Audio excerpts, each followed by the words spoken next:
Une histoire populaire des États-Unis, chapitre 18, traduit de l'anglais par Frédéric Coton. Vietnam, l'impossible victoire. Entre 1964 et 1972, la nation la plus puissante et la plus riche du monde a fourni un gigantesque effort militaire, usant de toutes les armes disponibles, à l'exception de la bombe atomique, pour venir à bout d'un mouvement révolutionnaire nationaliste dans un petit pays à la population essentiellement rurale. En vain. Cette guerre américaine contre le Vietnam fut un combat entre la technologie moderne organisée et des êtres humains organisés, et ce sont ces derniers qui l'emportèrent. C'est à l'occasion de cette guerre que se développa le plus important mouvement pacifiste que les États-Unis aient jamais connu, mouvement qui joua un rôle crucial dans l'arrêt des hostilités. Nous sommes là devant un autre aspect surprenant des années 1960. À l'automne 1945, le Japon vaincu dut évacuer l'Indochine, ancienne colonie française qu'il avait occupée dès le début de la guerre. Entre-temps, un mouvement révolutionnaire était né dans cette région du monde, résolu à mettre fin à la colonisation et à changer la vie des paysans indochinois. Emmenés par le communiste Ho Chi Minh, les révolutionnaires avaient combattu les Japonais et célébré leur départ, en 1945, de manière spectaculaire avec 1 million de personnes dans les rues de Hanoï. Ils rédigèrent ensuite une déclaration d'indépendance, inspirée à la fois de la Déclaration des droits de l'homme et du citoyen de la Révolution française et de la Déclaration d'indépendance américaine. Le texte débutait ainsi. Tous les hommes sont égaux. Leur créateur les a dotés de droits inaliénables, parmi lesquels la vie, la liberté et la recherche du bonheur. À l'image des Américains qui, en 1776, avaient dressé la liste de leurs griefs à l'encontre de la monarchie anglaise. Les Vietnamiens y faisaient part de leurs critiques à l'égard de la domination française. Les Français ont appliqué des lois inhumaines. Ils ont construit plus de prisons que d'écoles. Ils ont impitoyablement assassiné les patriotes et noyé les révoltes dans des flots de sang. Ils ont muselé l'opinion publique. Ils se sont emparés de nos rizières, de nos mines, de nos forêts et de nos matières premières. Ils ont institué des taxes injustes et plongé notre peuple, et plus particulièrement les paysans, dans la plus extrême misère. Entre la fin de l'année dernière et le début de cette année, plus de 2 millions de nos concitoyens sont morts de faim. Le peuple vietnamien tout entier, animé par un objectif commun, est déterminé à combattre jusqu'au bout toute tentative de la France colonialiste pour reconquérir ce pays. Fin de citation.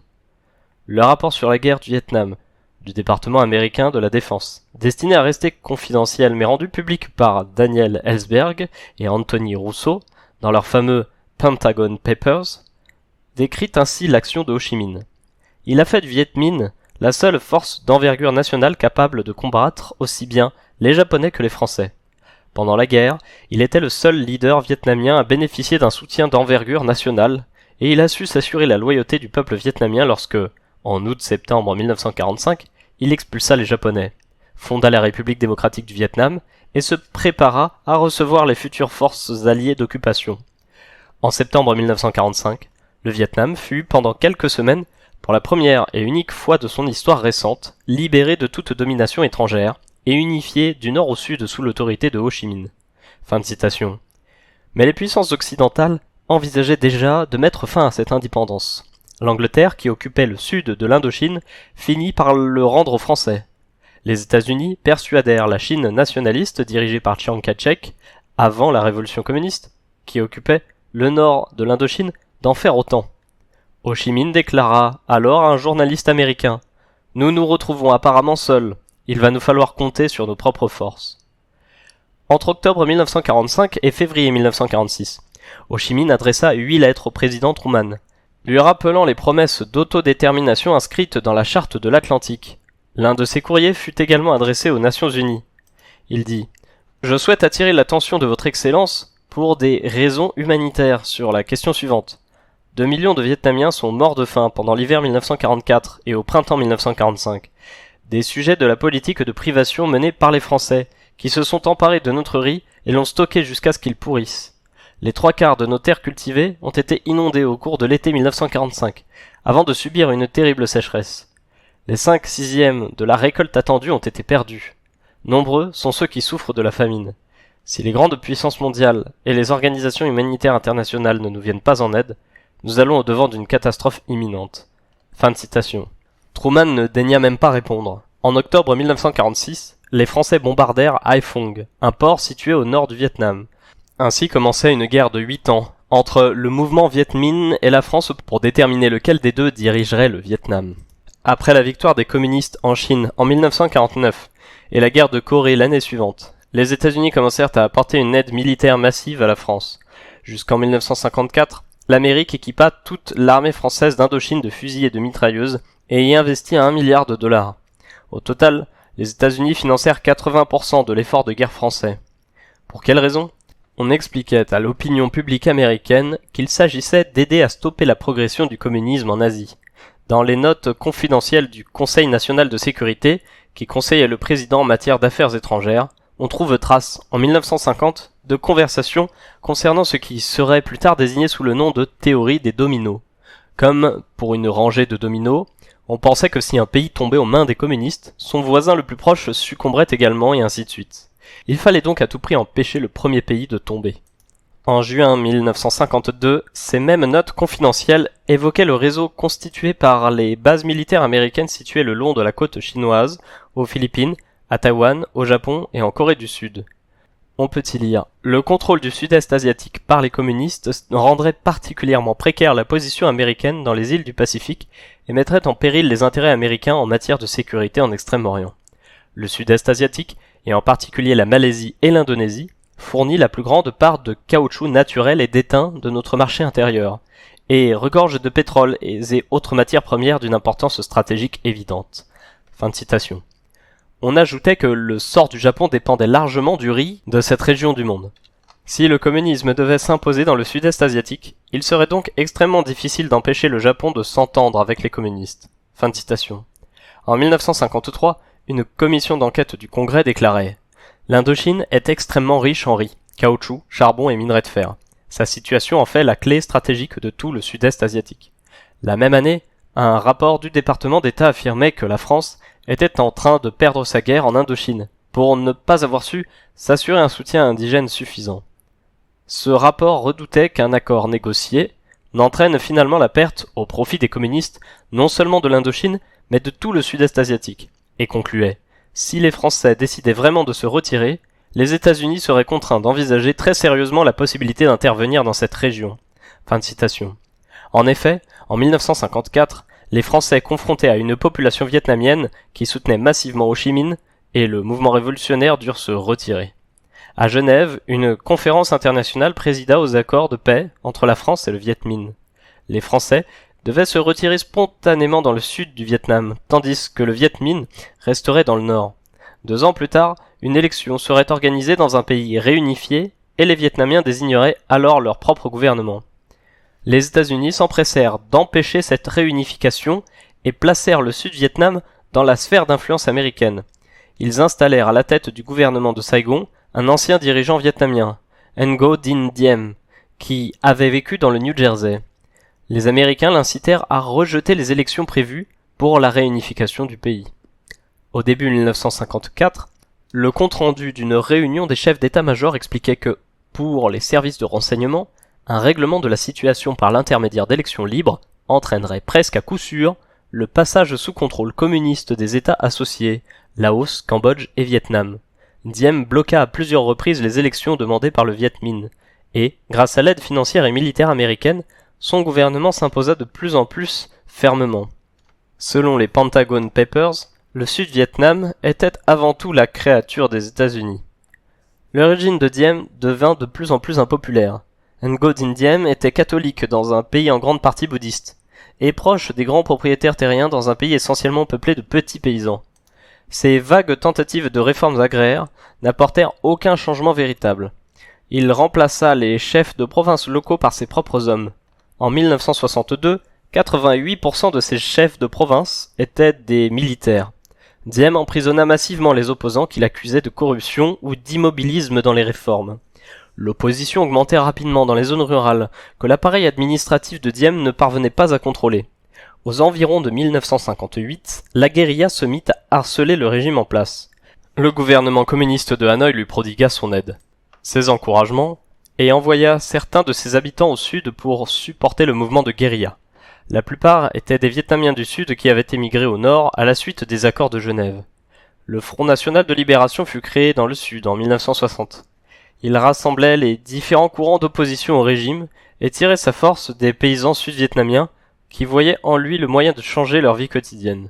Dans son livre Viet Cong, qui réunissait interviews de rebelles et documents saisis, Douglas Pike, conseiller auprès du gouvernement américain, tenta de donner une image réaliste de ce qui attendait les États-Unis. Ouvrez les guillemets. Dans les 2561 villages du Sud-Vietnam, le Front National de Libération, FNL, a créé une foule d'organisations sociopolitiques d'envergure nationale dans un pays où les mouvements de masse étaient jusque-là parfaitement inconnus. Avant le FNL, il n'y avait jamais eu de véritable parti politique de masse au Sud-Vietnam. Les communistes ont apporté, dans les villages du Sud-Vietnam, des changements sociaux substantiels, et ce, par le simple moyen de la communication. Et en effet, il s'agissait plus de militants que de soldats.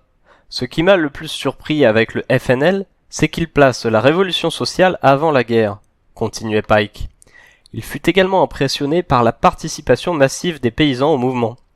Il dit « Le paysan vietnamien n'était pas considéré comme un simple pion dans le rapport de force, mais comme un élément actif de la dynamique. Il était cette dynamique elle-même. L'objectif de cet effort d'organisation sur une grande échelle était de reconstruire l'ordre social du village et de former les communautés villageoises à se prendre en main. C'était là l'objectif premier du FNL depuis le début et certainement pas de tuer les soldats de Saigon, d'occuper le territoire ou de préparer quelques grandes batailles. Non, il s'agissait avant tout d'organiser en profondeur la population rurale par le biais de l'autogestion. Fermez les guillemets. Pike estimait qu'il y avait environ 300 000 membres du FNL au début de 1962. Les Pentagon Papers affirment qu'à cette époque, seul le Viet Cong possédait une véritable influence dans les zones rurales.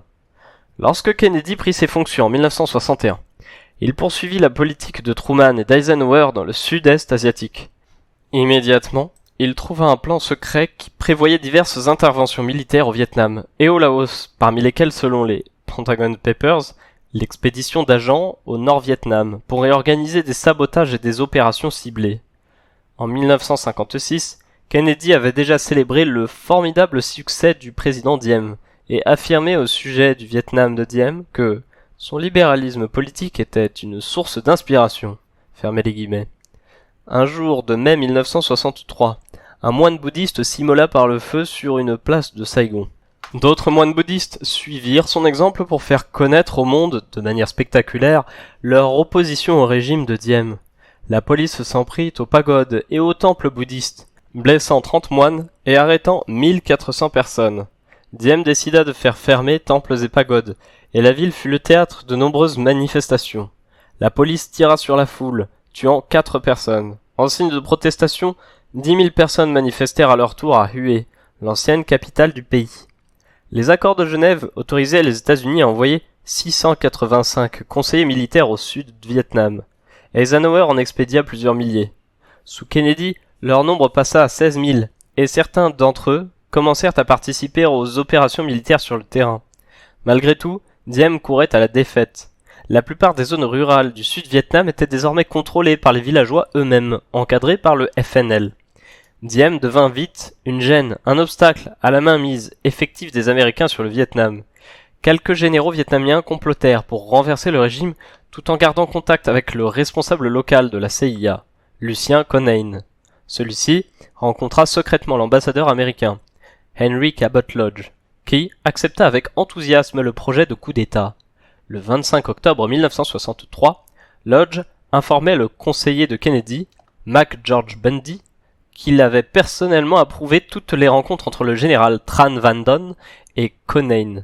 Ce dernier a fait part de mes ordres de manière explicite à chacune de ces occasions. Kennedy semblait hésiter, mais rien ne fut fait pour prévenir Diem. Bien au contraire, juste avant le coup d'État, et après être entré en contact avec les conjurés par l'intermédiaire de Conein, Lodge passa un week-end avec Diem dans une station balnéaire. Lorsque les généraux prirent d'assaut le palais présidentiel, le 1er novembre 1963, Diem appela l'ambassadeur et ils échangèrent les propos suivants. Réplique de Diem. Certains régiments se sont rebellés, et je veux savoir quelle sera l'attitude des États-Unis. Lodge. Je ne me considère pas comme assez bien informé pour vous répondre. J'ai entendu les coups de feu, mais ne suis pas au courant de tout ce qui se passe. En outre, il est 4h30 du matin à Washington et le gouvernement américain n'a probablement rien décidé pour le moment. Diem. Mais vous devez bien avoir une petite idée. Lodge dit à Diem de l'appeler s'il désirait qu'il fasse quoi que ce soit pour assurer sa sécurité personnelle. Ce fut la dernière conversation entre un Américain et Diem. Ce dernier s'enfuit du palais présidentiel puis fut rapidement arrêté avec son frère par les généraux insurgés, transporté dans un camion et enfin exécuté. Au début de cette année 1963, le sous-secrétaire d'État de l'administration Kennedy, U. Alexis Johnson, s'était exprimé devant l'Economic Club de Détroit. Ouvrez les guillemets. Quelle est cette attraction que le sud-est asiatique exerce depuis des siècles sur les grandes puissances qui l'entourent? Pourquoi est-elle si désirable et pourquoi est-elle si importante? D'abord parce qu'elle présente un climat avantageux, un sol fertile, de nombreuses ressources naturelles, une population peu dense dans bien des régions et donc des possibilités d'expansion. Les pays du sud-est asiatique produisent des excédents exportables de riz, de caoutchouc, de teck, de blé, d'étain, d'épices, de pétrole et bien d'autres choses encore. Fermez les guillemets. Ce n'est, bien entendu, pas là le discours que le président Kennedy tenait à la nation américaine. Il parlait de communisme et de liberté. Au cours de la conférence de presse du 14 février 1962, il déclarait « Comme vous le savez, les États-Unis volent depuis plus de 10 ans au secours du gouvernement vietnamien et de la population vietnamienne pour garantir leur indépendance. » Fermez les guillemets. 3 semaines plus tard, après l'exécution de Diem, Kennedy était assassiné et remplacé par son vice-président, Lyndon Johnson. Les généraux qui succédèrent à Diem ne parvinrent pas à se débarrasser du Front national de libération. Les responsables américains ne cessaient de s'étonner de la popularité du FNL et de la ténacité de ses troupes.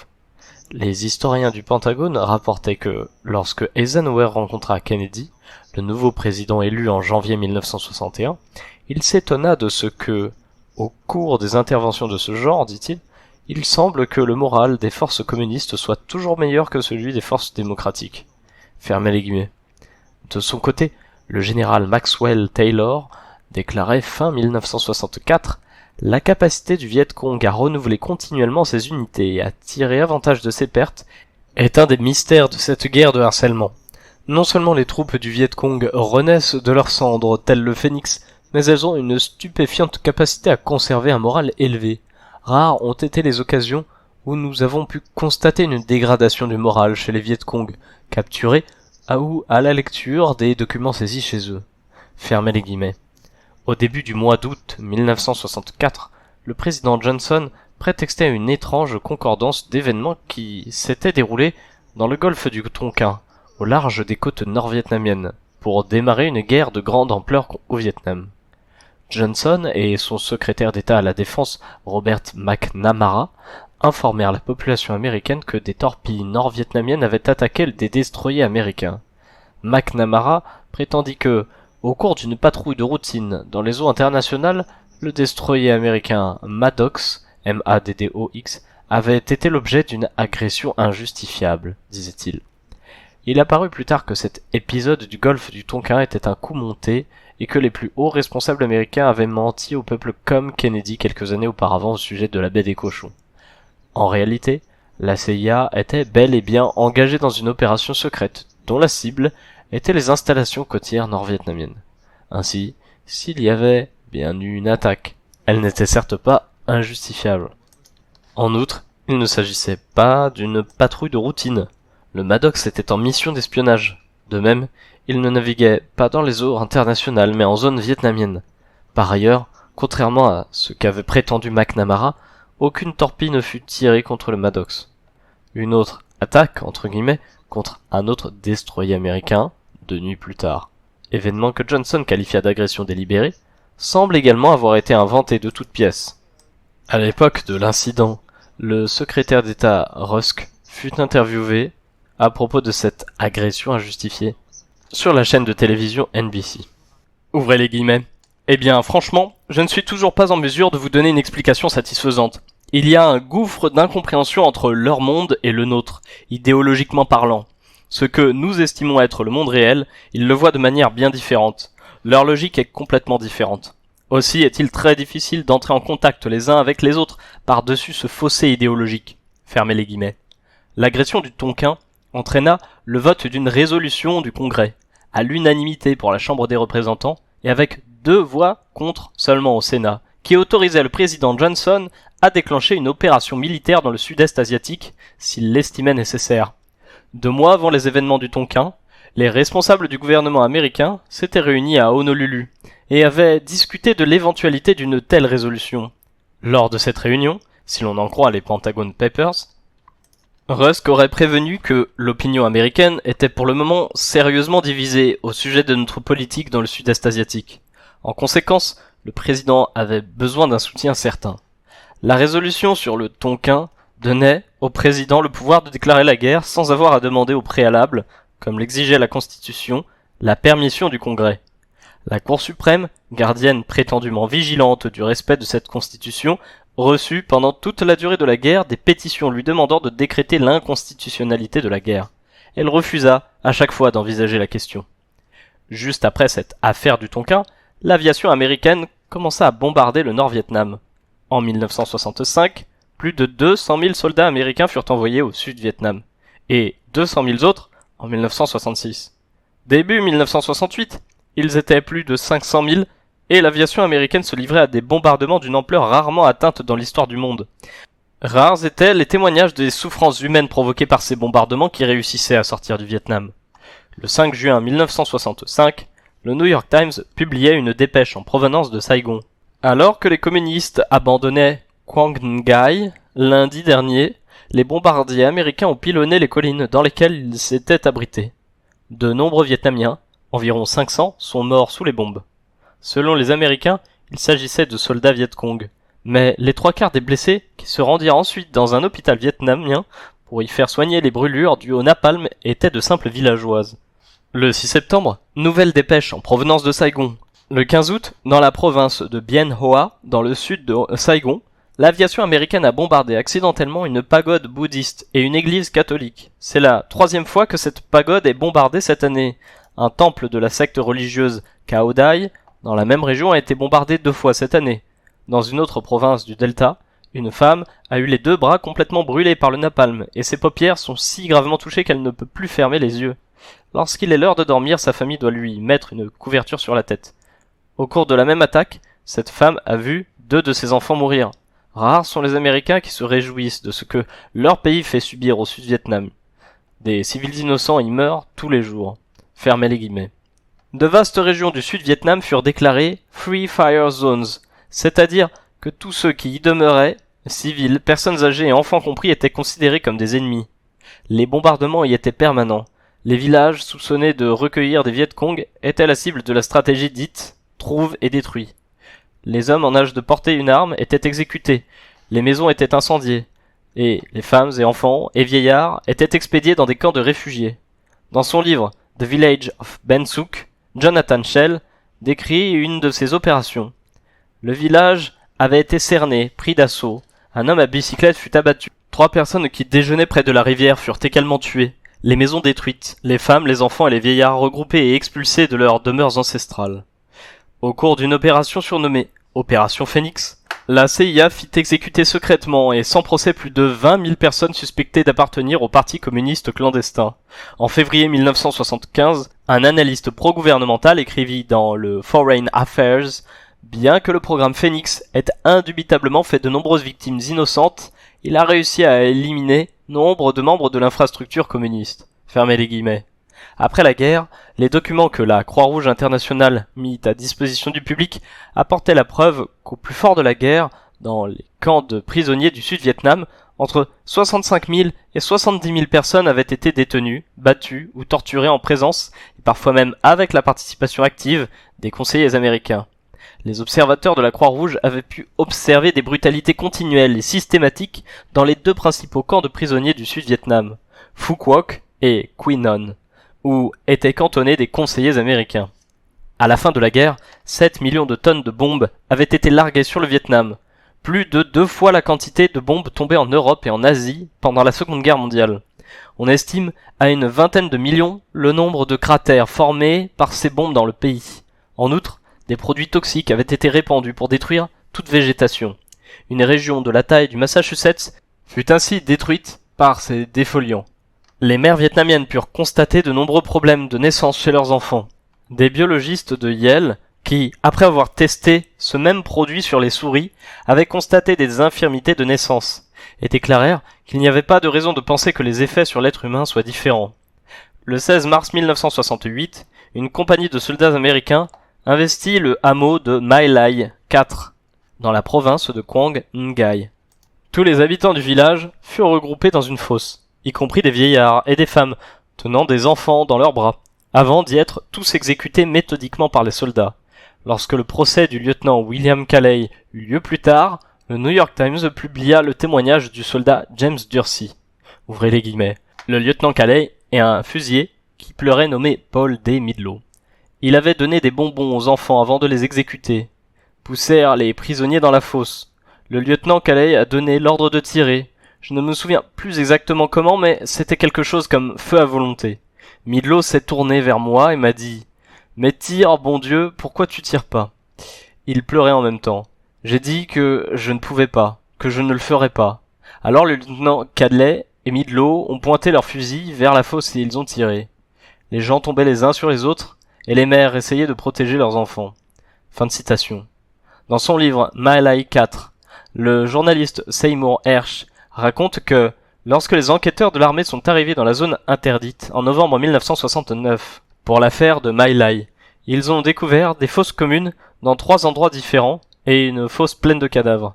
On pense que 450 à 500 personnes, pour la plupart des femmes, des enfants et des personnes âgées, ont été mises à mort et enterrées à cet endroit. L'armée tenta de cacher ce qui s'était passé à cette occasion. Mais la lettre de Ron Ridenhour, un GI qui avait entendu parler du massacre, commença à circuler. Ronald Haeberle, Haeberle, un photographe de l'armée, avait également pris des photos de l'événement. Seymour Hersh, qui travaillait alors sur place pour Dispatch News Service, une agence de presse anti-guerre, écrivit un article sur le sujet.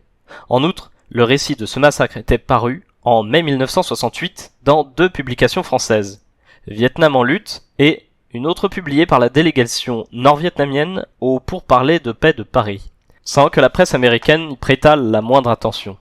Plusieurs officiers impliqués dans le massacre de My Lai furent jugés, mais seul le lieutenant William Calley fut reconnu coupable et condamné à la perpétuité. La sentence fut révisée 2 fois et Calley fit 3 ans de prison. Nixon ordonna qu'il soit assigné à résidence plutôt que détenu dans une prison ordinaire, avant d'être libéré sur parole. Des milliers d'Américains prirent sa défense. Certains par patriotisme et pour justifier son action comme nécessaire à la lutte contre le communisme, d'autres parce qu'il leur semblait que Calley servait de bouc émissaire dans une guerre où de nombreuses atrocités du même genre avaient été commises. Le colonel Oran Anderson, lui-même accusé d'avoir couvert les exactions de My Lai, affirmait en 1971 que toutes les unités de cette taille avaient leur My Lai. Fermez les guillemets. My Lai ne fut en effet unique que par les détails de son déroulement. Hersh cite une lettre adressée par un soldat à sa famille et publiée dans le journal local. « Chers parents, aujourd'hui nous sommes partis en mission, et je ne suis pas très fier de moi, de mes camarades et de mon pays. Nous avons brûlé toutes les maisons que nous avons rencontrées. C'était un petit groupe de village, et les gens étaient incroyablement pauvres. Mon unité a brûlé et saccagé le peu de biens qu'ils possédaient. Laissez-moi vous expliquer la situation. Les huttes sont faites de feuilles de palmier. Dans chacune d'elles, il y a une sorte d'abri en terre séchée pour protéger la famille, comme une sorte d'abri anti-aérien. Les officiers de mon unité ont pourtant décidé de considérer que ces abris étaient à usage offensif. C'est pourquoi ils nous ont ordonné de réduire en cendres toutes les huttes dans lesquelles nous avons trouvé ces abris. Quand les 10 hélicoptères se sont posés ce matin au milieu des maisons, nous sommes tous sortis des appareils et on a commencé à tirer sur tout ce qu'on pouvait, avant même que nos pieds touchent le sol. C'est là que nous avons incendié les huttes. Tout le monde pleurait, priait, nous implorant de ne pas les séparer, et de ne pas arrêter leurs maris, leurs pères, leurs fils ou leurs grands-pères. Les femmes gémissaient. Puis, ils ont assisté terrorisés à la destruction de leurs maisons, de leurs biens et de leurs réserves. Oui, on a détruit leurs riz et abattu tout leur bétail. Fermez les guillemets. Le massacre de My Lai par une unité de simples soldats était un événement infime, au regard des plans de destruction massive des populations civiles au Vietnam, envisagés par la hiérarchie militaire et les autorités politiques. Le sous-secrétaire à la Défense, John McNaughton, constatant au début de 1966 que les bombardements intensifs sur les villages nord-vietnamiens ne produisaient pas l'effet escompté, suggéra une autre stratégie, Les frappes aériennes contre les villages entraîneraient, selon lui, un élan contre-productif d'indignation à l'étranger aussi bien qu'à domicile, disait-il. Il proposa donc la destruction des écluses et des barrages, qui pourraient en revanche, une fois menés à bien, porter ses fruits. Il poursuit: on devrait étudier cela. Une telle destruction ne tue pas et ne noie pas les individus. Inonder les rizières provoque pourtant après un certain temps une famine généralisée, touchant environ 1 million de personnes, interroge-t-il. Si on ne fournit pas de nourriture. Ce que nous pourrions proposer à la table des négociations. Fermez les guillemets.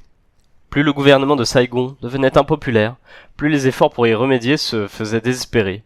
À la fin de 1967, un rapport confidentiel émanant du Congrès reconnaissait que les Viet Cong distribuaient 5 fois plus de terres aux paysans que le gouvernement sud-vietnamien, dont le programme de réforme agraire était quasiment au point mort. Ce rapport ajoutait que les Viet Cong avaient aboli la domination des propriétaires terriens et alloué les terres appartenant à des propriétaires absentéistes et au gouvernement vietnamien aux paysans sans terre et à ceux qui coopéraient avec les autorités Viet Cong. Fin de citation. L'impopularité du gouvernement de Saigon explique le succès de l'infiltration, au début de 1968, du Front National de Libération à Saigon et dans d'autres villes tenues par le gouvernement. Le FNL put ainsi lancer l'offensive surprise du Tet, le nouvel an vietnamien, qui le mena jusqu'au cœur de Saigon, lui permit de bloquer l'aéroport de Tan Son Nhut et même d'occuper brièvement l'ambassade américaine. L'offensive fut repoussée, mais elle prouva que toute la puissance de feu américaine qui s'abattait sur le Vietnam n'avait réussi à détruire ni le FNL, ni le moral de ses partisans, ni le soutien populaire dont il jouissait, ni sa volonté de se battre. Le gouvernement des États-Unis dut réévaluer la situation, et de nouveaux doutes s'insinuèrent dans les esprits américains. Les bombardements intensifs visaient à saper la volonté de résistance des Vietnamiens, à l'instar des bombardements sur les populations allemandes et japonaises durant la Seconde Guerre mondiale. Le président Johnson continuait pourtant de prétendre que seules des cibles militaires étaient visées.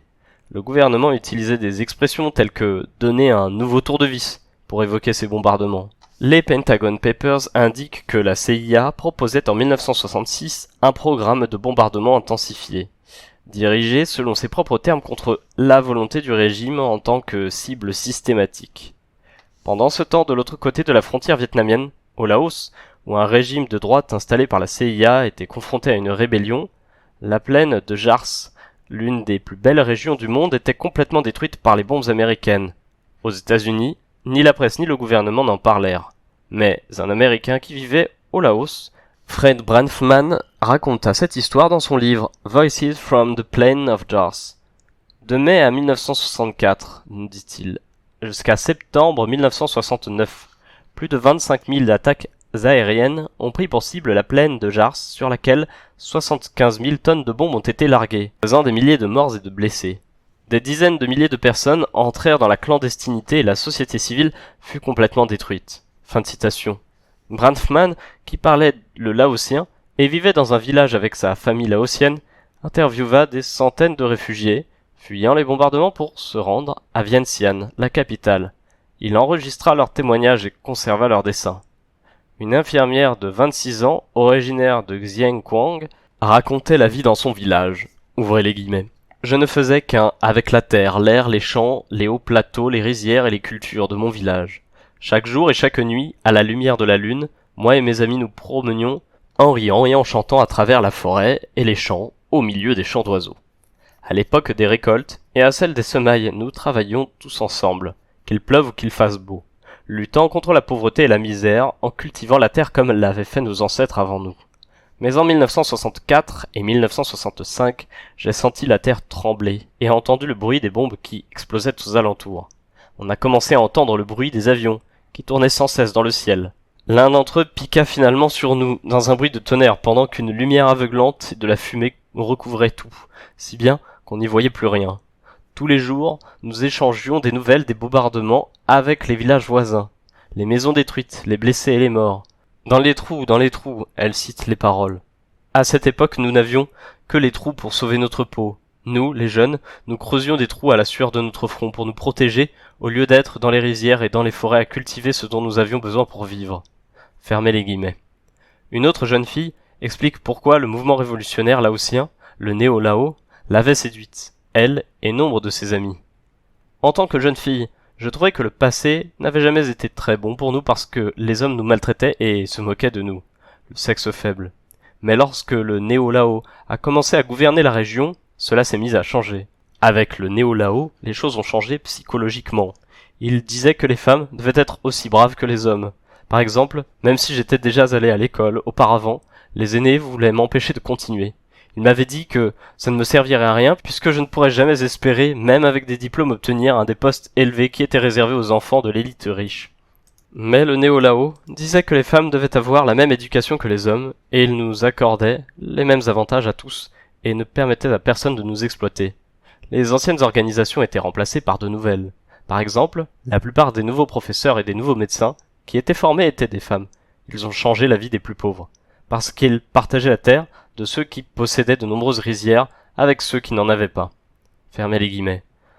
Un jeune homme de 17 ans raconta l'arrivée de l'armée révolutionnaire du Pathet Lao dans son village. Certains avaient peur, en particulier ceux qui avaient de l'argent. Ils offraient des vaches aux soldats du Pathet Lao pour qu'ils puissent manger, mais les soldats refusaient de les prendre. Et lorsqu'ils les prenaient tout de même, ils en offraient un prix raisonnable. En vérité, ils incitaient la population à ne plus avoir peur de rien. Après, ils ont organisé l'élection du chef de village et de district. C'étaient les gens qui choisissaient eux-mêmes. Fermez les guillemets. En désespoir de cause, la CIA impliqua la tribu des Hmong dans une campagne militaire qui se solda par la mort de plusieurs milliers d'entre eux. Comme tout ce qui se déroula au Laos, cela se fit dans le secret et le mensonge. En septembre 1973, Jérôme Doolittle, un ancien représentant du gouvernement américain au Laos, écrivit dans le New York Times: Les récents mensonges du Pentagone sur les bombardements au Cambodge me rappellent une question que je me posais souvent lorsque j'étais à l'ambassade américaine de Vientiane au Laos. Pourquoi nous obstinons-nous à mentir? À mon arrivée au Laos, on me conseilla de répondre aux questions de la presse à propos de notre campagne de bombardement intensive et pitoyable sur ce petit pays par une phrase. À la requête de la monarchie laotienne, les États-Unis effectuent une reconnaissance aérienne pacifique, protégée par une escadrille, autorisée à répondre en cas d'agression. Fermez les guillemets. C'était un mensonge. Tous les journalistes auxquels je répondais, ceux-là savaient qu'il s'agissait d'un mensonge. Tout membre du Congrès, un peu curieux, et tout lecteur assidu de la presse, savait également que c'était un mensonge. En fin de compte, ces mensonges servaient à cacher quelque chose à quelqu'un. Et ce quelqu'un, c'était nous-mêmes. Début 1968. Pas mal d'Américains commencèrent à prendre conscience de la cruauté de cette guerre. Beaucoup d'autres s'inquiétaient surtout du fait que les États-Unis semblaient incapables de la gagner. 40 000 soldats américains étaient déjà morts et 250 000 autres blessés sans que la victoire ne se profile à l'horizon. N'oublions pas pour autant que les pertes vietnamiennes étaient incomparablement plus nombreuses. La popularité de Lyndon B. Johnson, qui avait engagé l'escalade de cette guerre, était au plus bas. Et il ne pouvait se montrer en public sans qu'une manifestation soit organisée contre lui et contre la guerre. Le slogan LBJ, LBJ, combien as-tu tué d'enfants aujourd'hui, était repris dans tout le pays par les manifestants. Au printemps 1968, Johnson annonça qu'il ne se représenterait pas au poste de président et que les négociations avec le Vietnam allaient débuter à Paris. À l'automne 1968, après s'être engagé à sortir les États-Unis du Vietnam, Richard Nixon fut élu président. Les soldats commencèrent à revenir. En février 1972, il n'en restait plus que 150 000. Néanmoins, les bombardements continuaient. Nixon menait une politique de vietnamisation du conflit. Le gouvernement de Saigon et les troupes au sol vietnamiennes continuèrent la guerre avec le soutien de l'aviation et de l'argent américain. En fait, Nixon ne finissait pas la guerre. Il ne faisait qu'en gommer l'aspect le plus impopulaire, en faisant cesser l'engagement de soldats américains sur un sol étranger. Au printemps 1970, Nixon et son secrétaire d'État, Henry Kissinger, se lancèrent dans l'invasion du territoire cambodgien après une campagne intensive de bombardement qui ne fut jamais révélée à l'opinion publique américaine. Cette invasion, qui provoqua un mouvement de protestation aux États-Unis, fut un échec militaire. Le Congrès décréta que Nixon ne pourrait utiliser de troupes américaines pour poursuivre la guerre sans obtenir son accord. L'année suivante, sans participation des troupes américaines, les États-Unis appuyèrent l'invasion du Laos par les Sud-Vietnamiens. Nouvel échec. En 1971, 800 000 tonnes de bombes furent larguées par les États-Unis sur le Laos, le Cambodge et le Vietnam. Dans le temps, le gouvernement de Saigon, dirigé par le président Nguyen Van Thieu, le dernier d'une longue série de chefs d'État sud-vietnamiens, jetait des milliers d'opposants en prison. Aux États-Unis, certaines des premières manifestations d'opposition à la guerre émanèrent du mouvement pour les droits civiques. L'expérience des Noirs avec le gouvernement américain les incitait à douter de toute déclaration selon laquelle ils se battaient pour la défense de la liberté. Le jour même où Lyndon Johnson annonça aux Américains, à la mi-août 1964, les événements du golfe du Tonkin et les bombardements sur le Nord-Vietnam, des militants noirs et blancs se réunirent aux environs de Philadelphie, dans le Mississippi, pour un service funéraire à la mémoire des 3 travailleurs sociaux du mouvement des droits civiques qui avaient été assassinés durant l'été. L'un des orateurs s'en prenait violemment à l'usage de la force en Asie, qu'il comparait aux violences infligées aux Noirs du Mississippi. Au milieu de l'année 1965, à McComb, dans le Mississippi, des jeunes Noirs qui venaient d'apprendre qu'un de leurs camarades était mort au Vietnam, distribuèrent un prospectus rédigé en ces termes. Aucun Noir du Mississippi ne devrait se battre au Vietnam pour défendre la liberté du blond tant que le peuple noir ne sera pas libre au Mississippi. Les jeunes Noirs ne doivent pas accepter la conscription ici au Mississippi. Les mères devraient encourager leurs enfants à désobéir. Nul n'a le droit de nous commander de risquer nos vies et d'aller tuer d'autres gens de couleur à Saint-Domingue et au Vietnam dans le seul but d'enrichir l'Américain blanc. Fin de citation.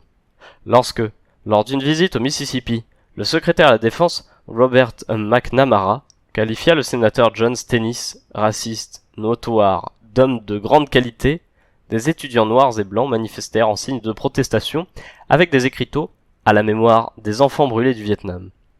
Le Student Nonviolent Coordination Committee, SNCC, déclara au début de 1966 que les États-Unis menaient une politique agressive en parfaite violation des lois internationales et exigea le retrait des troupes américaines du Vietnam.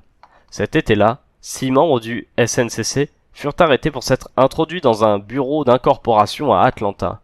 Ils furent reconnus coupables et condamnés à 7 ans de prison. Au même moment, Julian Bond, un militant du SNCC, nouvellement élu à la Chambre des représentants de Géorgie, s'exprima contre la guerre et l'incorporation. La Chambre vota son éviction pour avoir tenu des propos contrevenant au Selective Service Act et visant à porter le discrédit sur la Chambre. Lui reconnaissant la liberté d'expression, en accord avec le premier amendement de la Constitution, la Cour suprême le réintégra. L'un des plus grands sportifs américains, le boxeur noir et champion du monde des poids lourds, Mohamed Ali, refusa de servir dans ce qu'il appelait une guerre de l'homme blanc. Il fut déchu de son titre par les autorités du monde de la boxe. De son côté, Martin Luther King déclarait en 1967 à la Riverside Church de New York: « D'une manière ou d'une autre, cette folie doit cesser. Maintenant, je parle en enfant de Dieu et en frère de tous ceux qui souffrent au Vietnam. Je parle au nom de ceux dont le pays est ravagé, dont les maisons sont détruites, dont la culture est soumise. Au nom des pauvres d'Amérique qui souffrent d'un double mal, le désespoir chez eux et la mort et la corruption au Vietnam. Je parle en tant que citoyen du monde et pour ce monde atterré par le cours que prennent les choses. Je parle en américain aux dirigeants de mon propre pays. L'initiative de cette guerre nous revient et c'est à nous qu'il revient d'y mettre fin. » Fermez les guillemets. De plus en plus nombreux, les jeunes refusèrent de s'inscrire pour l'incorporation et de s'y présenter. À partir de mai 1964, le slogan « Nous n'irons pas » apparut partout. Certains de ceux qui avaient reçu leur avis d'incorporation se mirent à brûler leurs papiers militaires en public pour protester contre la guerre. Un certain David O'Brien les brûla également. La Cour suprême rejeta l'argument selon lequel il s'agissait d'un acte protégé par l'amendement sur la liberté d'expression. En octobre 1967, une opération nationale de retour à l'envoyeur entre guillemets des convocations d'incorporation fut organisée. À San Francisco, 300 convocations furent réexpédiées au gouvernement, juste avant la gigantesque manifestation organisée devant le Pentagone le même mois. Le département de la justice reçut un énorme sac plein de ces cartes. Au milieu de 1965, 381 poursuites judiciaires furent intentées contre les réfractaires. En 1968, ce chiffre était passé à 3305. Fin 1969, ils étaient 33 960 insoumis dans tout le pays. En mai 1969, le centre d'incorporation d'Oakland, dont dépendaient tous les jeunes appelés du nord de la Californie, informa que 2400 appelés sur 4400 ne s'étaient pas présentés. Au premier trimestre 1970, pour la première fois, le système de Selective Service ne put remplir ses quotas. Philippe Soupina, étudiant en histoire de la Boston University, écrivit le 1er mai 1968 au bureau d'incorporation de Tucson dans l'Arizona: « Vous trouverez ci-joint la convocation à me présenter au pré-examen physique en vue de mon incorporation. Je n'ai en effet aucune intention de me rendre à ce pré-examen, ni d'ailleurs de servir dans l'armée, ni d'aider en quoi que ce soit l'effort de guerre américain contre le peuple vietnamien. Fermez les guillemets. À la fin de sa lettre, il citait le philosophe espagnol Miguel de Unamuno, qui, pendant la guerre civile espagnole, avait affirmé que, parfois, garder le silence, c'est mentir. Supina fut condamné à 4 ans de prison. Au début de la guerre, s'étaient produits 2 événements auxquels la plupart des Américains n'avaient pas prêté attention. À Washington, dans la soirée du 2 novembre 1965, devant l'immeuble du Pentagone, alors que des milliers d'employés quittaient le bâtiment, Norman Morrison, un pacifiste de 32 ans, père de 3 enfants, s'aspergea de kérosène et s'immola sous les fenêtres du secrétariat à la défense, Robert McNamara, pour protester contre la guerre. La même année à Détroit, Alice Hertz, âgée de 82 ans, s'immola également par le feu pour protester contre les atrocités commises en Indochine. Un renversement d'opinion significatif s'opéra. Début 1965, après les premiers bombardements contre le Nord-Vietnam, une petite centaine de gens investissaient l'hôtel de ville de Boston pour exprimer leur opposition à la guerre. 4 ans plus tard, le 15 octobre 1969, toujours à Boston, ils étaient 100 000. Quelques 2 millions de personnes manifestèrent ce même jour dans des villes et des villages qui n'avaient jamais connu de réunion pacifiste.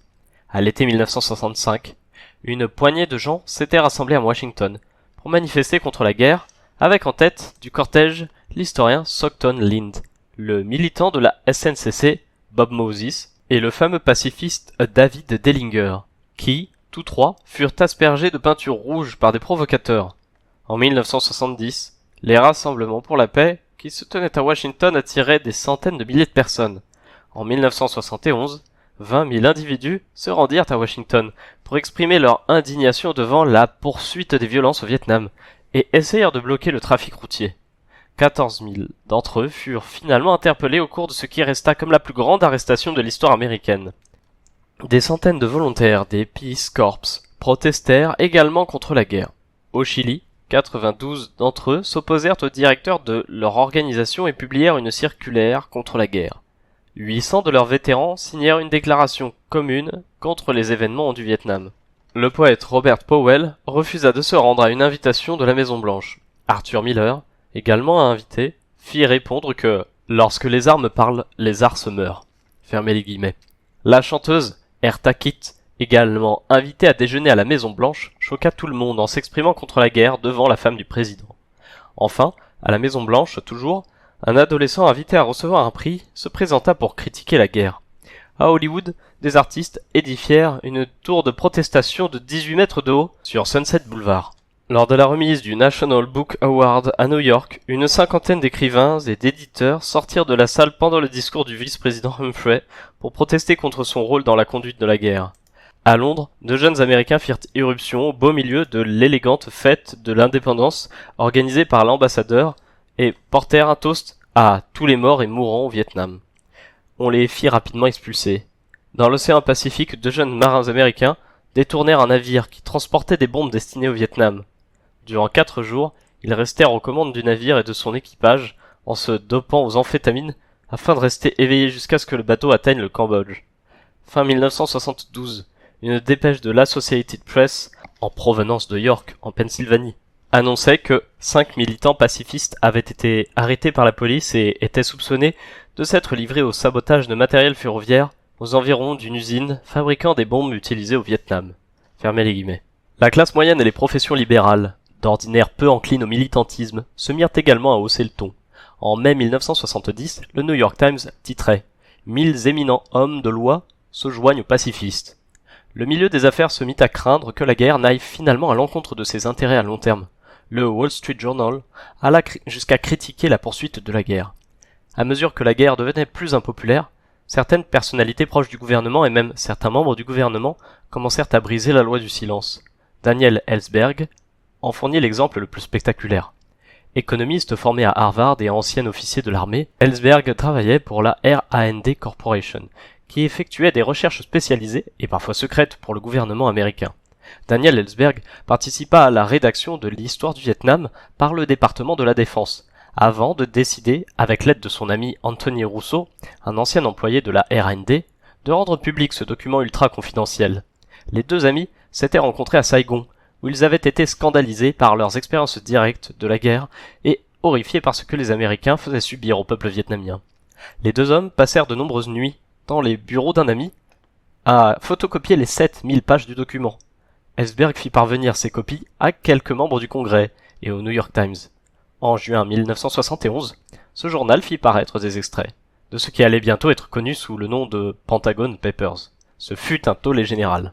L'administration Nixon tenta de faire interdire par la Cour suprême la publication intégrale du document, mais la Cour déclara qu'il s'agissait là d'une atteinte fondamentale et donc inconstitutionnelle à la liberté de la presse. Le gouvernement poursuivit alors Ellsberg et Rousseau, au nom de la loi sur l'espionnage, pour avoir fourni à des personnes non autorisées des documents classés confidentiels. Les deux hommes risquaient de passer de très longues années en prison s'ils étaient reconnus coupables, mais le procès fut finalement annulé, en pleine délibération du jury. L'enquête en cours sur le Watergate révélant des comportements illégaux de la part de l'accusation.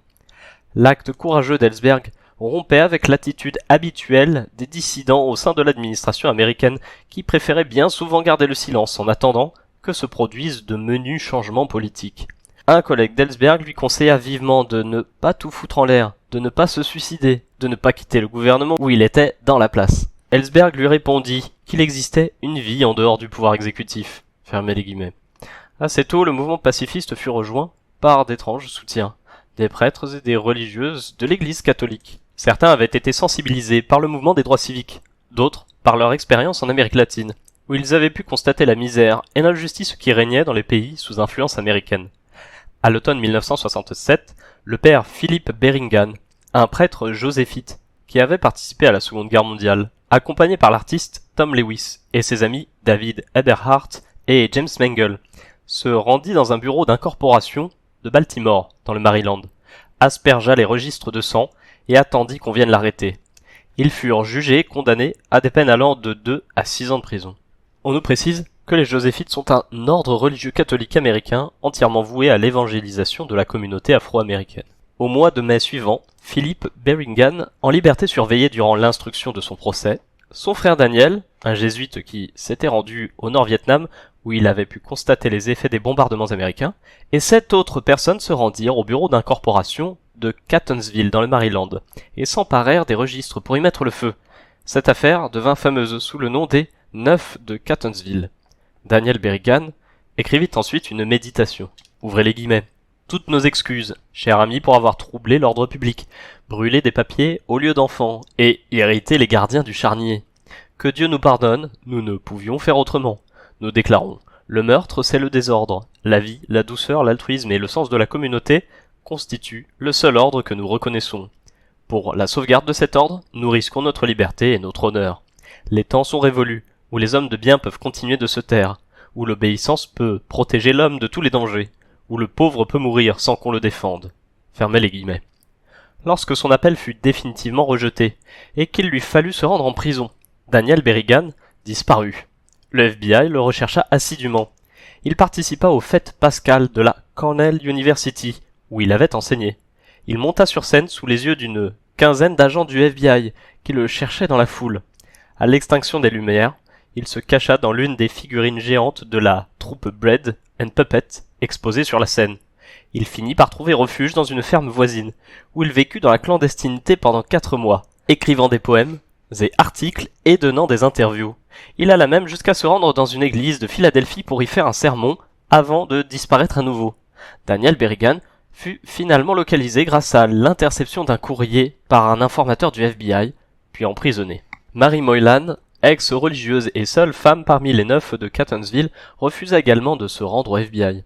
Dans la clandestinité, elle revenait sur son expérience et expliquait comment elle en était arrivée là. Nous savions tous que nous irions en prison. J'étais totalement épuisé. Je pris ma petite valise et je l'ai mise sous mon lit, puis je me suis couché. Toutes les femmes détenues dans la prison du comté de Baltimore étaient noires, sauf une, je crois. Ces femmes m'ont réveillé, et elles m'ont demandé si je n'allais pas me mettre à pleurer. J'ai demandé pourquoi. « Parce que tu es en prison ?» m'ont-elles répondu. Alors j'ai dit que je savais que j'allais m'y retrouver. Je dormais entre 2 de ces femmes, et tous les matins, quand je me réveillais, elles étaient là, la tête posée sur leurs bras, à me regarder. Elles me disaient « Tu as dormi toute la nuit ?» Elles n'arrivaient pas à y croire. C'étaient de braves femmes. On s'est bien amusé. Le tournant politique de ma vie a sans doute eu lieu lorsque j'étais en Ouganda, tout près de la frontière avec le Congo. J'y étais quand les avions américains ont bombardé le Congo. Un jour, Les avions sont arrivés et ont bombardé 2 villages ougandais. Mais d'où diable pouvaient-ils venir, ces avions américains? Plus tard, j'étais à Dar es Salaam, lorsque Chou En-lai vint en visite. L'ambassade des États-Unis fit savoir qu'aucun Américain ne devait sortir dans les rues parce que ce type était un sale dirigeant communiste. Mais je décidai d'aller le voir tout de même, parce qu'il était en train de décrire l'histoire. Quand je suis revenu d'Afrique, je me suis installé à Washington. J'ai pu constater la brutalité des flics et observer le type de vie que menaient la plupart des gens qui y vivaient. Des Noirs pour 70%. Puis ce fut le Vietnam, le napalm, les défoliants et les bombes. Il y a un an, je me suis impliqué dans le mouvement féministe. Au moment de Catonsville, aller en prison avait du sens à mes yeux, en particulier à cause de la situation des Noirs. Tant de Noirs recroupissaient en prison. Mais je ne pense plus que c'est une stratégie efficace. Je ne veux plus voir personne aller en prison en souriant. Je ne veux plus qu'ils y aillent. Les années 1970 vont être dures, et je ne veux pas que nos sœurs et nos frères gâchent leur vie en prison. Fermez les guillemets. La guerre ainsi que le courage de ces prêtres et religieuses eurent pour effet de briser le conservatisme de la communauté catholique. Le 15 octobre 1969, le jour de la commémoration nationale du Vietnam, Memoratorium Day, le portail du Newton College of the Sacred Heart, près de Boston, d'ordinaire empreint d'un calme bucolique et paradis du bon goût politique, abordait un gigantesque point rouge. Au Boston College, institution catholique, 6000 personnes se rassemblèrent le même jour pour manifester contre la guerre. Les étudiants furent très impliqués dans les toutes premières manifestations pacifistes. Une enquête de la Urban Research Corporation, portant sur les 6 premiers mois de 1969 et sur seulement 232 universités, parmi les 2000 que comptait le pays, montre que 215 000 étudiants avaient participé à au moins une manifestation pacifiste, que 3650 d'entre eux avaient été arrêtés, dont 956 avaient été suspendus ou expulsés. Même dans les lycées, à la fin des années 1960, on comptait quelques 500 journaux clandestins. À la remise des diplômes de 1969, les 2/3 des étudiants diplômés de la Brown University tournèrent ostensiblement le dos à Henry Kissinger, venu faire un discours. L'apogée de la protestation eut lieu au printemps 1970, lorsque le président Nixon ordonna l'invasion du Cambodge. Le 4 mai 1970, la garde nationale tira sur les étudiants de la Kent State University, dans l'Ohio, qui s'étaient rassemblés pour protester contre la guerre, faisant 4 morts et 1 blessé. Ce dernier devait rester paralysé à vie. Les étudiants de 400 universités et collèges se lancèrent alors dans la plus grande grève étudiante de toute l'histoire des États-Unis. Pendant l'année scolaire 1969-1970, le FBI enregistra 1785 manifestations étudiantes, dont 313 occupations de locaux. Les cérémonies de remise des diplômes qui suivirent les assassinats de Kent State ressemblaient bien peu à celles que le pays avait connues auparavant. Une dépêche en provenance d'Amherst, dans le Massachusetts, nous informe que la 100e remise de diplôme de l'Université du Massachusetts a pris la forme d'une manifestation, d'un appel à la paix. Le roulement funèbre du tambour rythmait la marche de 2600 jeunes qui exprimaient ainsi leurs craintes, leur tristesse et leur frustration. Des points gantés de rouge, des symboles de la paix, des colombes bleues étaient dessinés sur le fond noir des toges universitaires et les manifestants les plus âgés portaient presque tous un brassard en signe de paix. Les manifestations étudiantes contre le ROTC, Reserve Officers Training Program, provoquèrent sa disparition dans plus de 40 collèges et universités. En 1960, 191 749 étudiants s'étaient inscrits au ROTC. En 1973, il n'était plus que 73 459. Le ROTC était censé former la moitié des officiers américains au Vietnam. En septembre 1973, pour le 6e mois d'affilée, il ne put remplir son quota. Un responsable militaire déclara « J'espère que nous ne serons pas impliqués dans une autre guerre, parce que si cela arrive, je doute que nous soyons en mesure de nous battre. » Fermez les guillemets. La publicité faite à ces manifestations étudiantes donna l'impression que l'opposition à la guerre était exclusivement le fait de la petite bourgeoisie intellectuelle. Lorsque les ouvriers new-yorkais du bâtiment agressèrent des étudiants, la nouvelle fut relayée par les médias nationaux. Pourtant, un certain nombre d'élections dans les villes américaines, parmi lesquelles des villes traditionnellement ouvrières, démontraient que le sentiment pacifiste était également fort au sein de la classe ouvrière. À Dearborn, dans le Michigan, une ville centrée sur l'industrie automobile, un sondage effectué dès 1967 montrait que 41% de la population était favorable à un retrait des troupes américaines du Vietnam. En 1970, dans 2 comtés de Californie, San Francisco et Marin, où la question fut mise aux voix, le retrait recueillit une majorité de voix. Fin 1970, lorsqu'un sondage Gallup posa la question de savoir si les États-Unis devaient retirer leurs troupes du Vietnam à la fin de l'année suivante, 65% des sondés répondirent par l'affirmative. À Madison, dans le Wisconsin, au printemps 1971, une résolution appelant au retrait immédiat des troupes américaines du sud-est asiatique l'emporta par 31 000 voix contre 16 000. Une résolution identique avait échoué en 1968. Mais l'information la plus surprenante se trouvait dans une enquête menée par l'Université du Michigan. Elle montrait clairement que, sur toute la durée de la guerre du Vietnam, les Américains les plus modestement diplômés avaient été plus vivement en faveur du retrait des troupes que les Américains de niveau scolaire supérieur. En juin 1966, 27% des individus disposant d'un diplôme du supérieur étaient favorables à un retrait immédiat, contre 41% de ceux qui n'avaient qu'un diplôme scolaire. En septembre 1970, les deux populations étaient majoritairement pacifistes, 47% pour les plus diplômés et 61% pour les autres. D'autres sources confirment ce fait. Dans un article de l'American Sociological Review de juin 1968, Richard F. Hamilton tire de son enquête la conclusion que le penchant pour une politique musclée est plus fréquent dans les groupes suivants: les individus les plus diplômés, les professions les plus valorisées, les plus hauts revenus, les populations les plus jeunes et les lecteurs assidus de la presse. De son côté, Harlan Hahn, spécialiste des sciences politiques, observait, après s'être penché sur divers référendums municipaux concernant le Vietnam, que la volonté de mettre fin à la guerre était la plus forte chez les catégories socio-économiques défavorisées. Il remarquait également que les sondages réguliers fondés sur des échantillons de la population minimisaient l'opposition à la guerre chez les classes les moins favorisées. Tout cela était le résultat d'un changement général dans la population américaine. En août 1965, 61% de la population estimait que l'engagement américain au Vietnam n'était pas une mauvaise chose. En mai 1971, 61% des Américains pensaient le contraire. Bruce Andrews, un étudiant de Harvard travaillant sur les mouvements de l'opinion publique, découvrit que les groupes les plus clairement critiques à l'égard de la guerre étaient les plus de 50 ans, les Noirs et les femmes. Il remarquait également qu'une enquête effectuée au printemps 1964, alors que le Vietnam restait un sujet mineur pour la presse, révélait que 53% des personnes ayant fréquenté l'université étaient en faveur de l'envoi de troupes au Vietnam, contre 33% seulement de ceux qui n'avaient pas dépassé l'école primaire. Il semble que les médias les plus bellicistes, eux-mêmes dirigés par des individus au niveau d'instruction très élevé, aux revenus conséquents, aient tenté de donner l'impression que la classe ouvrière était particulièrement patriote et favorable à la guerre. En 1968, dans un sondage sur les Noirs et les Blancs pauvres du Sud, Lewis Lipsitz paraphrasait ainsi une proposition qu'il qualifiait de typique. C'est « La seule manière d'aider les pauvres est de sortir de cette guerre du Vietnam. Les impôts très élevés sont utilisés là-bas pour tuer des gens et je ne vois vraiment pas pourquoi. » Fermez les guillemets. La capacité des Américains, ordinaires, à se forger une opinion personnelle s'observe tout particulièrement dans le glissement progressif vers une attitude plus pacifiste des soldats américains eux-mêmes, les engagés volontaires et les appelés étant pour la plupart issus des populations les plus modestes. L'histoire américaine avait déjà connu des exemples de désaffection des soldats, mutineries sporadiques pendant la Révolution américaine, refus de se réengager au beau milieu de la guerre du Mexique, désertion et objection de conscience pendant les deux guerres mondiales. Néanmoins, ce fut à l'occasion de la guerre du Vietnam que l'opposition des soldats et des vétérans atteignit un niveau jamais égalé auparavant. Ce furent d'abord des protestations isolées. Dès juin 1965, Richard Stenke, un diplômé de West Point, en poste au Vietnam, refusa de monter à bord d'un avion qui devait le transporter vers un village reculé. Ouvrez les guillemets. La guerre du Vietnam ne vaut pas qu'on lui sacrifie une seule vie américaine, disait-il.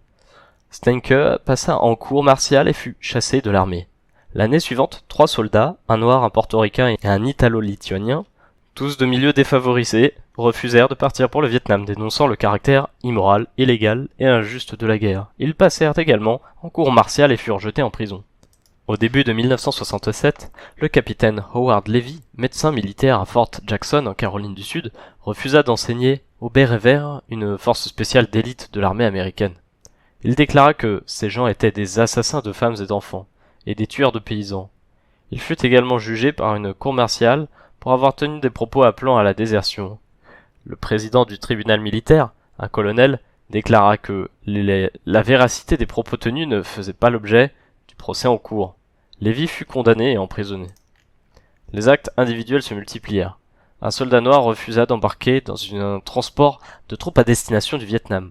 Une infirmière de la marine, le lieutenant Susan Schnall, fut jugée pour avoir participé à une manifestation pacifiste en uniforme et jeté du haut d'un avion des tracts pacifistes sur une installation de la marine américaine. À Norfolk, en Virginie, un marin refusa d'entraîner des pilotes de l'armée parce qu'il jugeait la guerre immorale.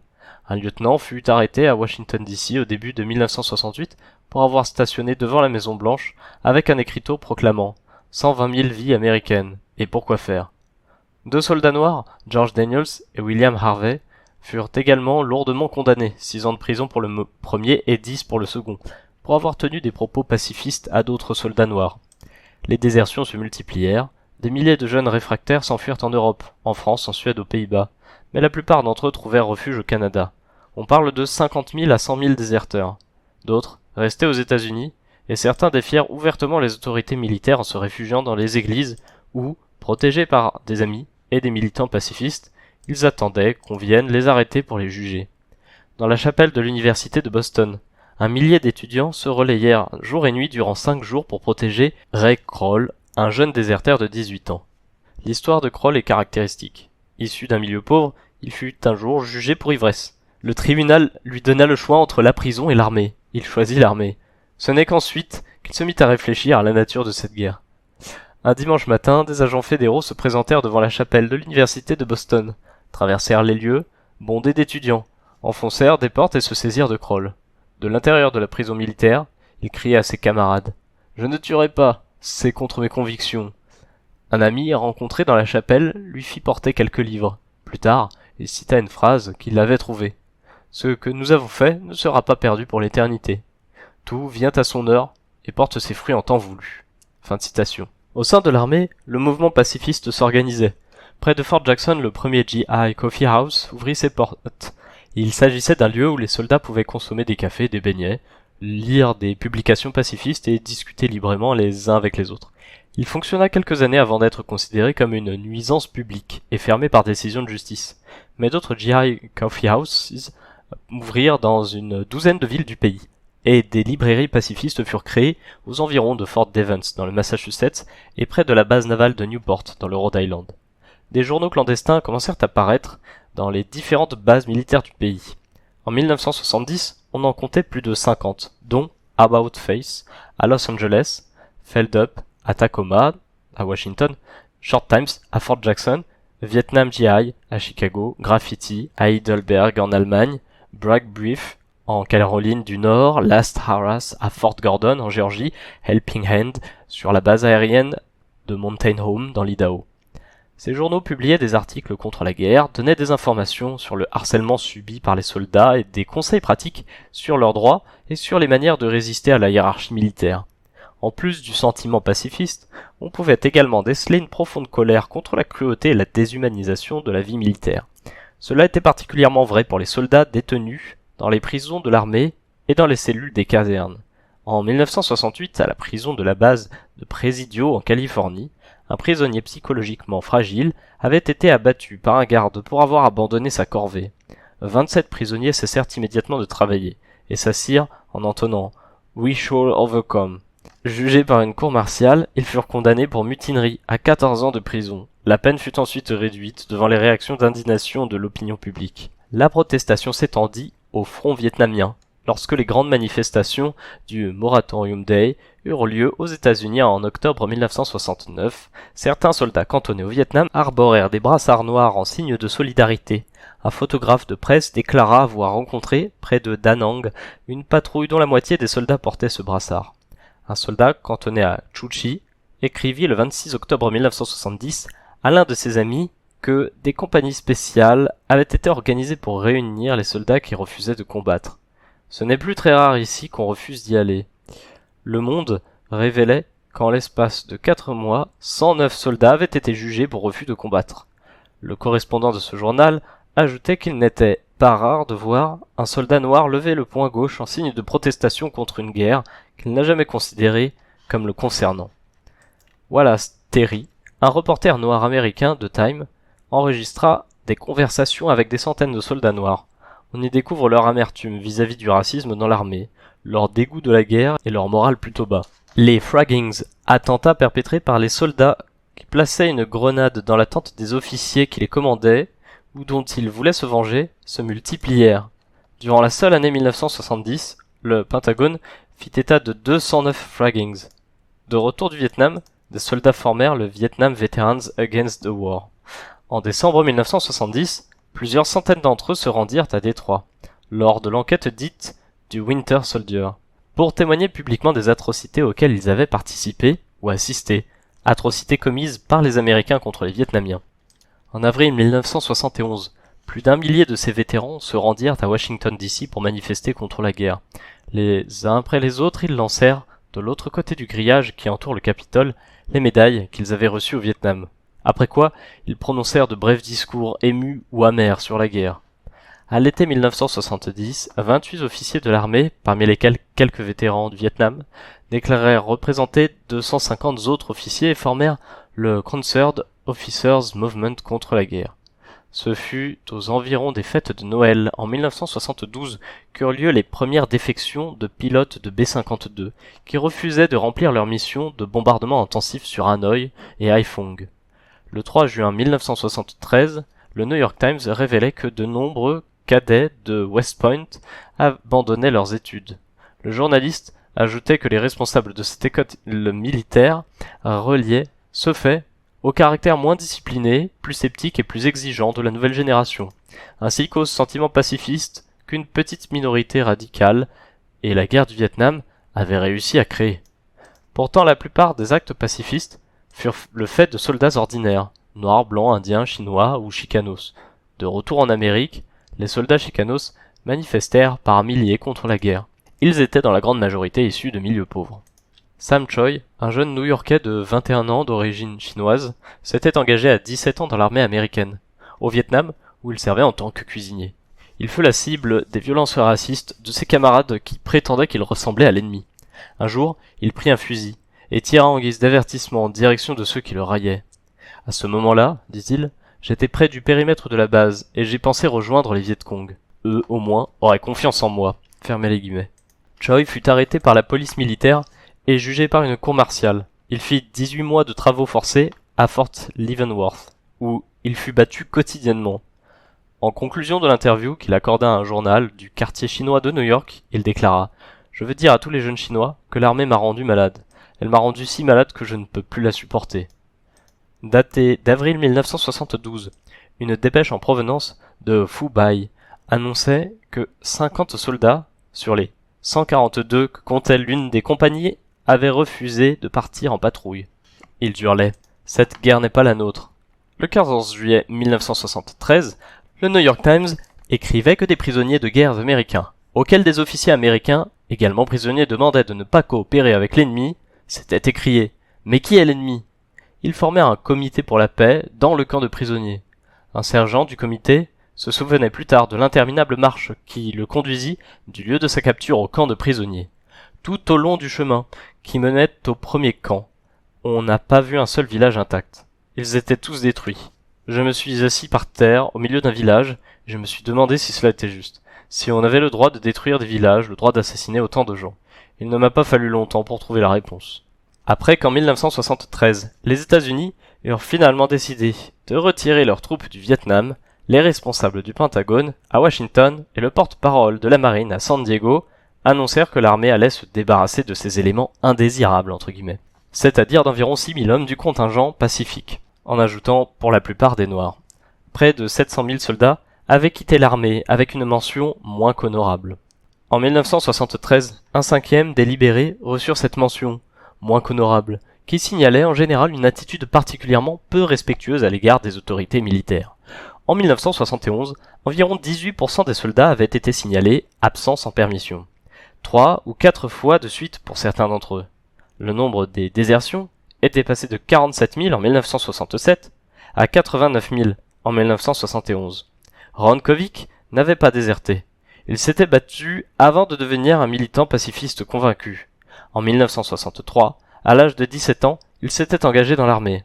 2 ans plus tard, un éclat d'obus l'ayant blessé à la colonne vertébrale, il resta paralysé des 2 jambes et ne se déplaça plus qu'en fauteuil roulant. De retour aux États-Unis, Il fut témoin du traitement brutal infligé aux blessés de la guerre dans les hôpitaux de l'armée. Cela le fit réfléchir sur la guerre, et il adhéra au Vietnam Veterans Against the War. Il se rendit à des manifestations pour s'exprimer contre la guerre.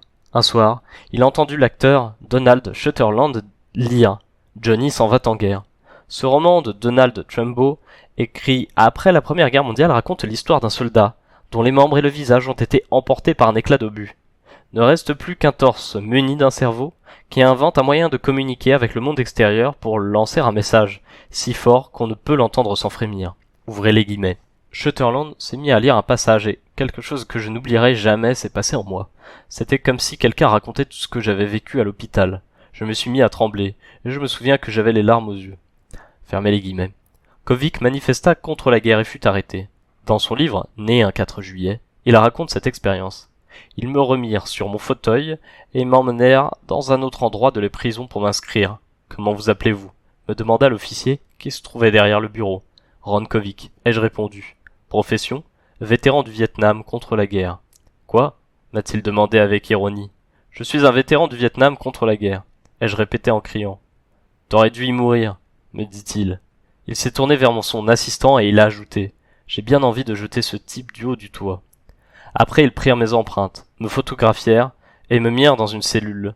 Je commençais à mouiller mon pantalon comme un bébé. Le tube avait glissé quand le médecin m'avait examiné. J'essayais de m'endormir, mais même épuisé, la colère était là, en moi, comme une grosse pierre dans ma poitrine. J'ai posé ma tête contre le mur et j'ai écouté le bruit des chasses d'eau toute la nuit. Fermez les guillemets. En 1972, Kovic et d'autres vétérans se rendirent à la convention nationale du Parti républicain à Miami.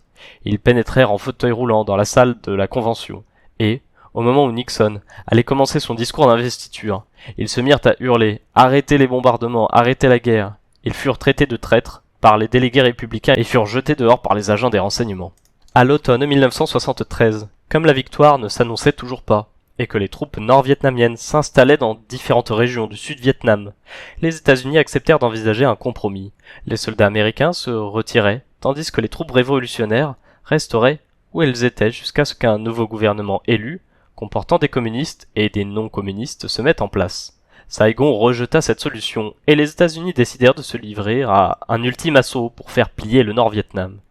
Des vagues de B-52 survolèrent Hanoï et Haiphong pour y pilonner les maisons et les hôpitaux, faisant de très nombreuses victimes civiles. Finalement, cette opération fut elle aussi un échec. De nombreux B-52 furent abattus en plein vol et les protestations internationales obligèrent Kissinger à retourner à Paris pour signer un accord de paix qui ressemblait fort au précédent. Après avoir retiré leurs troupes, les États-Unis continuèrent à soutenir le gouvernement de Saigon. Mais lorsque les Nord-Vietnamiens se lancèrent au début de 1975 à l'assaut des principales villes du Sud, ce gouvernement s'effondra. Fin avril, les troupes nord-vietnamiennes entraient dans la capitale. Le personnel de l'ambassade américaine s'enfuit, avec de nombreux Vietnamiens qui redoutaient le régime communiste. La longue guerre avec le Vietnam avait pris fin. Saigon fut rebaptisé Ho Chi Minh Ville, et les deux Vietnams furent réunifiés en une république démocratique du Vietnam. Il est traditionnel en histoire de toujours mettre l'arrêt des guerres au crédit des responsables politiques, au travers de négociations, à Paris, à Genève, à Versailles ou à Bruxelles. Et les peuples, entre guillemets, sont souvent rendus responsables de les avoir voulus.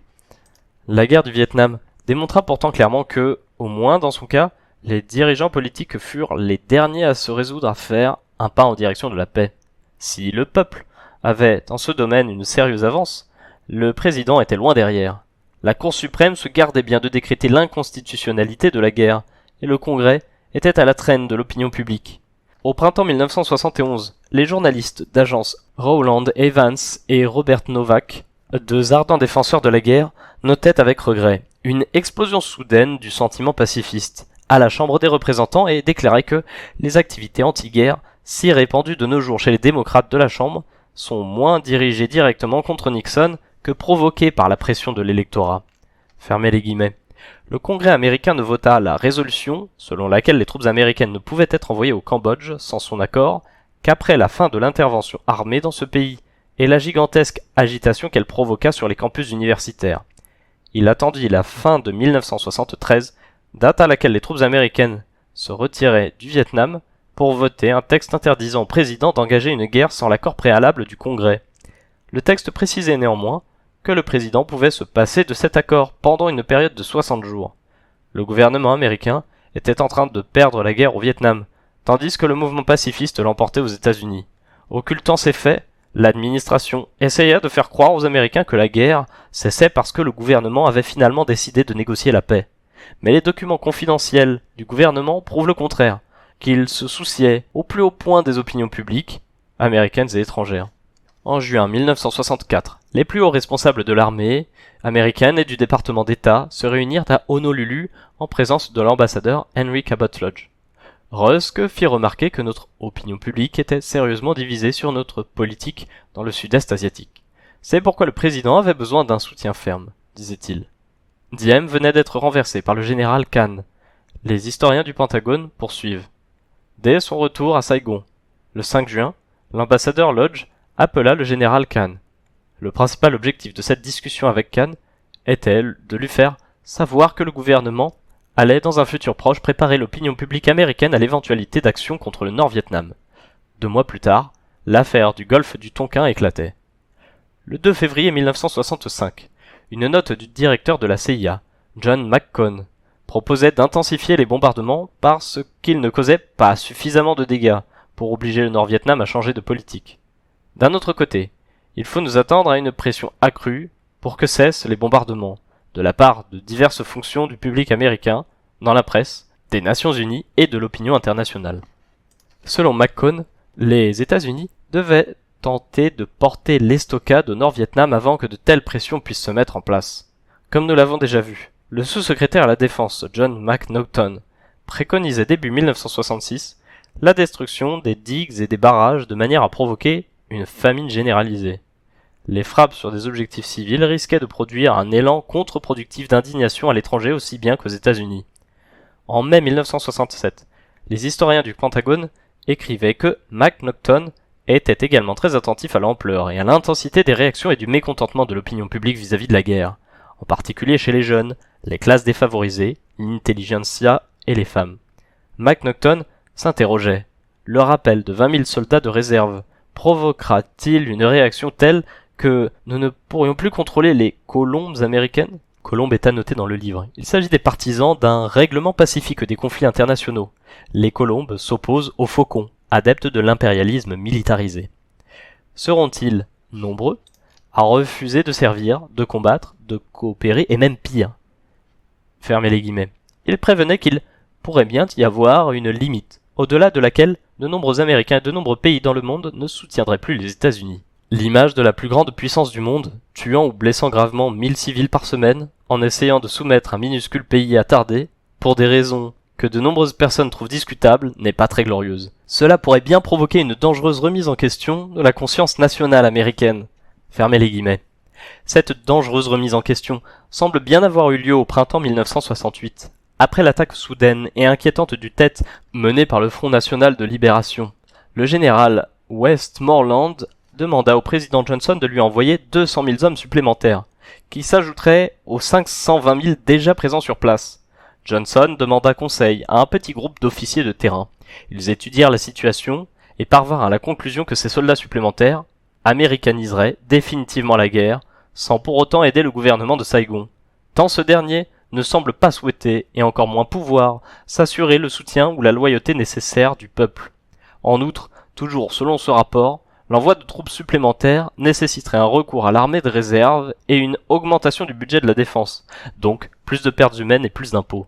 Le mécontentement croissant, accompagné, comme il le sera assurément, de refus de servir et de troubles urbains accrus par le sentiment que l'on néglige les affaires intérieures, risque fort de provoquer une crise nationale d'une ampleur inconnue jusque-là. Fin de citation.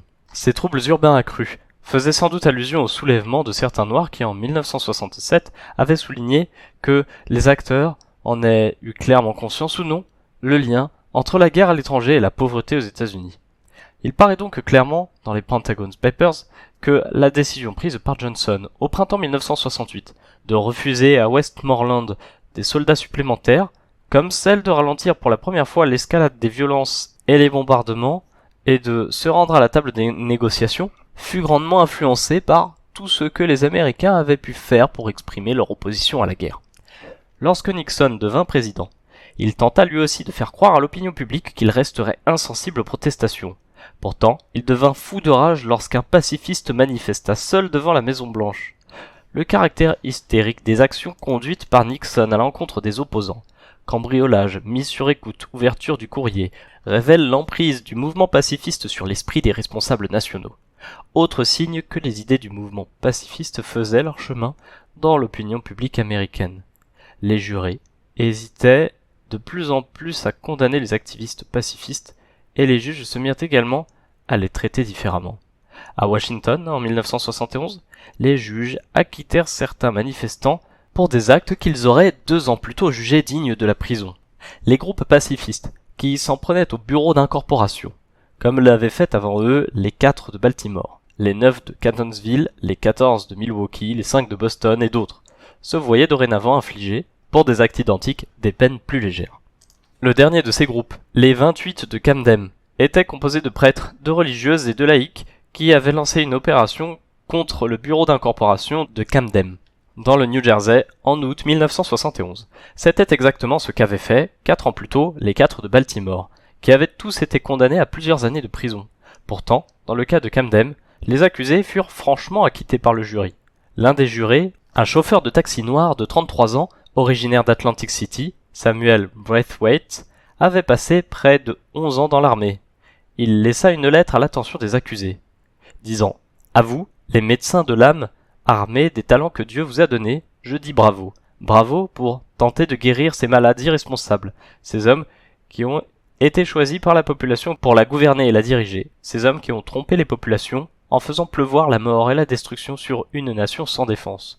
Vous êtes sortis pour faire votre part, quand vos frères restent enfermés dans leur tour d'ivoire à regarder. Un jour, dans un futur proche, la paix et l'harmonie pourraient régner sur toutes les nations du monde. » Fermez les guillemets. Cela se passait en mai 1973. Les troupes américaines quittaient le Vietnam. C.L. Sulzberger, un correspondant du New York Times proche du gouvernement, écrivait « Les États-Unis sortent grands perdants de cette guerre, et les manuels d'histoire devront l'admettre. C'est dans la vallée du Mississippi que nous avons perdu la guerre et non dans celle du Mekong. Les gouvernements successifs n'ont jamais su s'assurer le soutien nécessaire de l'opinion publique américaine. » Fermez les guillemets. En vérité, les États-Unis avaient perdu la guerre à la fois dans la vallée du Mekong et dans celle du Mississippi. Il s'agissait de la première défaite évidente de l'Empire américain édifié après la Seconde Guerre mondiale. Et cette défaite fut administrée à la fois par des paysans révolutionnaires à l'étranger et par un incroyable mouvement de protestation en Amérique même. Quelques années auparavant, le 26 septembre 1969, le président Richard Nixon avait déclaré, devant l'activisme croissant du mouvement pacifiste à travers tout le pays, que, quelles que soient les circonstances, il ne se laisserait jamais influencer par ce mouvement. Pourtant, 9 ans plus tard, dans ses mémoires, il admettait que ce mouvement l'avait contraint à abandonner ses plans d'intensification de la guerre. Il écrivit « Bien que continuant publiquement d'ignorer la furieuse controverse pacifiste, je savais malgré tout que, à la suite des manifestations et des événements du Vietnam Moratorium Day, l'opinion publique américaine se retrouverait terriblement divisée par toute escalade militaire de la guerre. » Fermez les guillemets. Nous sommes là devant l'une des rares reconnaissances de la force de la protestation publique émise par un président. Pourtant, d'un point de vue plus large, quelque chose d'autrement plus important encore s'était sans doute produit. Aux États-Unis même, la révolte ne se limitait plus à la seule question du Vietnam.